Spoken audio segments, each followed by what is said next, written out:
y'Amajyaruguru by'umwihariko mu karere ka Musanze.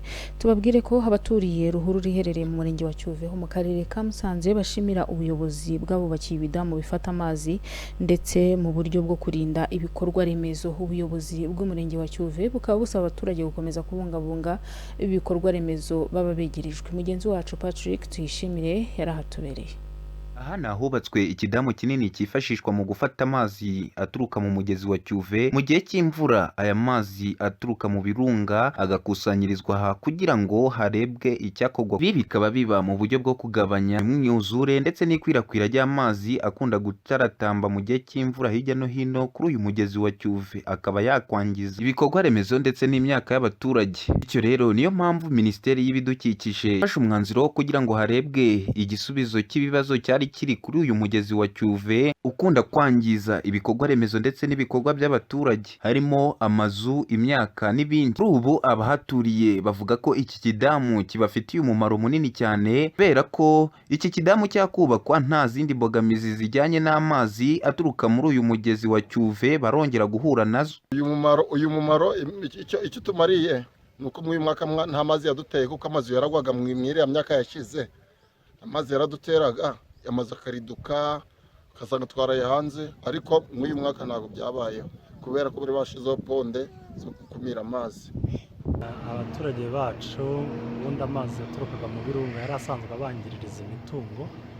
Ubuyobozi nyuma yo kubibona rero, Minisiteri y'Ibikorwa Remezo ndetse na Minisiteri y'Ibidukikije bamaze gusuzuma icyo kibazo, hafatwa umwanzuro ko hagomba gufatwa ariya mazi ava mu birunga cyangwa se kabungabungwa ku buryo budashobora kwangiriza abaturage. Amazi amanura yitonze, hari ijisho amanuka yitonze, ariko yinjiriye hariya ubwo amanzi yasereramo yuzuye, ariko nimwe yagezemo.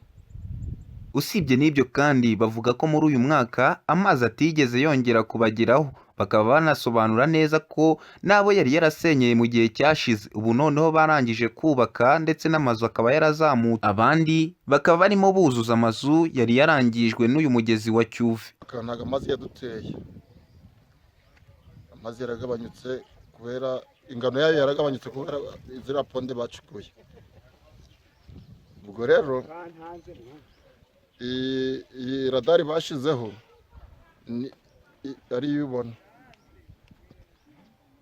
iyi radari niyo kugabanya kandi niyo kureba ingano y'amazi amanutse avuye mu birunga, amanuka mbere y'amasaha 3 ataratugeraho. Kuva bayishyiraho ntabwo amazi araturengaho cyangwa bashyiraho ponde. Augustin Karimanda yambaje akaba umunyamabanga nshingwabikorwa w'umurenge wa Cyuve asaba abaturage ko babungabunga iki kidamu kugira ngo bakomeze bahashe umwuzure ukunda kugaragara muri aka gace mu gihe cy'imvura.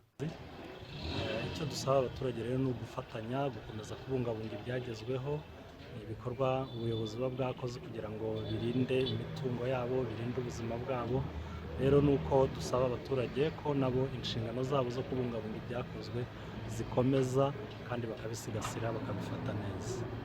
Kuri ubu amaze kugaragara ko iki kidamu cyubatswe aha hantu gishobora gukusanya amazi yose aturuka mu birunga ndetse n'amazi aturuka mu migenda yo hirya no hino. Hakaba hari n'ibipimo byifashishwa mu gupima umuvuduko w'amazi ndetse n'ingano y'amazi. Tuyishimire Patrick, Goodrich TV mu Majyaruguru y'u Rwanda.